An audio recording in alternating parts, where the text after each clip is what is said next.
எரேமியாவின் புஸ்தகத்துல 40ஆம் அதிகாரம் 4ஆம் வசனத்துல நம்ம வாசிக்கும் போது, நான் உன்னை பத்திரமாய் பார்த்துக் கொள்வேன்.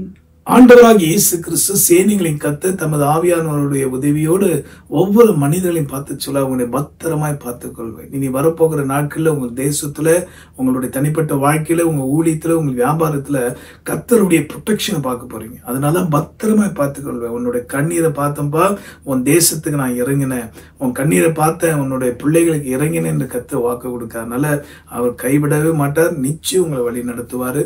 ஜெபிக்கலாமா? அன்புள்ள ஆண்டவரே, இந்த வார்த்தையின்படியே ஒவ்வொருடைய கண்ணீரையும் துடைத்து அவர்களை நீ பத்திரமாய் பார்த்துக் கொள்கிற தேவன் என்பதை புரிந்து கொள்ள, அறிந்து கொள்ள கிருபை பாராட்டும். உதவி செய்தீரே, நன்றி. இயேசு மூலமா ஜெபிக்கிறோம் நல்ல பிதாவே, ஆமென்.